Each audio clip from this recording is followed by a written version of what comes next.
তো হ্যালো বন্ধুরা, কেমন আছেন সবাই? আশা করি সবাই ভালো আছে। আজকে আমি এই ভিডিওতে বলবো আপনি আপনার গুগল পেতে bank account inactive bank account active কিভাবে করবেন। তো ভাই সবার প্রথমে আমি গুগল পে অ্যাপ্লিকেশনে যাব। গুগল পে অ্যাপ্লিকেশনে যাওয়ার পর এইখানে আমার ওয়েলকাম টু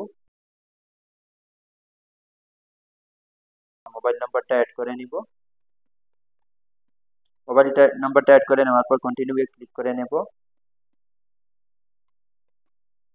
কন্টিনিউ ক্লিক করে নেওয়ার পর এখানে আবার ক্লিক করে নিব এক্সপেক্ট এন্ড কন্টিনিউ, এখানে আবার টাচ করে নিব। টাচ করে নেওয়ার পর আমার মোবাইল নম্বরে একটা ভেরিফিকেশন কোড আসবে, ভেরিফাই ইয়ার মোবাইল নাম্বার। তো আমার কোডটা চলে আসবে, একটু সময় লাগবে, নেটওয়ার্কের একটু প্রবলেম আছে। তো আমারটা কোড চলে আসছে, অটোমেটিক ফিল হয়ে গেছে এইখানে। তারপরে আমি ব্যাক চলে আসবো। ব্যাক চলে আসার পরে এখানে নট নাও এ ক্লিক করে নেব। আমার ব্যাংক অ্যাকাউন্টটা দেখতে পাচ্ছেন অ্যাক্টিভ ইয়ার ব্যাংক অ্যাকাউন্ট, এখানে আমি অ্যাক্টিভ মাই অ্যাকাউন্টে টাচ করে নেব। তারপরে আমি আবার অ্যাক্টিভ পাঞ্জাব ন্যাশনাল ব্যাংক, এখানে কন্টিনিউ ক্লিক করে নেব। এখানে অ্যালাউ করে নেব। অ্যালাউ করে নেওয়ার পর আমার সিম কার্ডটা কোনটাতে আছে, তো আমার সিম জিওতে আছে, জিওতে সিলেক্ট করে নেওয়ার পর কন্টিনিউ আবার ক্লিক করে নেব। অ্যালাউ এ ক্লিক করে নেব। তারপরে একটা ব্যাংকটা অ্যাড হবে, এখানে একটি এসএমএস চলে আসবে। তো তার এটাই আবার আমি ট্রাই করে নিব। এখানে আবার ক্লিক করে নেব।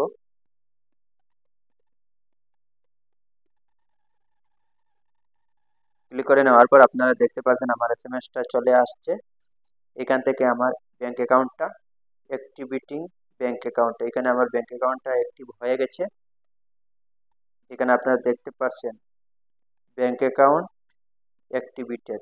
তো এখানে ব্যাংক অ্যাকাউন্টটা অ্যাক্টিভ হয়ে গেছে। তো আমি কি করব, নট নাও এ ক্লিক করে নিব receive money from UPI app. তো আমার ওটা অ্যাড হয়ে গেছে। কন্টিনিউ আবার ক্লিক করে নেব, আবার কন্টিনিউ করে নেব, কন্টিনিউ। তো গাইজ এখানে দেখতে পাচ্ছেন আমার ব্যাংক অ্যাকাউন্টটা অলরেডি অ্যাড হয়ে গেছে। আপনাকে আবার দেখাচ্ছি গুগল পেতে গিয়ে। দেখতে পাচ্ছেন গুগল পেটা ওপেন করছি, করে নেওয়ার পর এখানে উপরে আমার ফটোতে প্রোফাইলে টাচ করে আমি এখানে নট নাও ক্লিক করে নেব। এখানে দেখতে পাচ্ছেন আমার ব্যাংক অ্যাকাউন্টটা অ্যাড হয়ে গেছে। তো আপনারা এইভাবে ব্যাংক অ্যাকাউন্টটা অ্যাড করতে পারবেন। আমি দেখাচ্ছি আবার ওইখানে গিয়ে, যদি নতুন হয়ে থাকে আমার চ্যানেলে একটি, তো দেখতে পাচ্ছেন এখানে ব্যাংক অ্যাকাউন্ট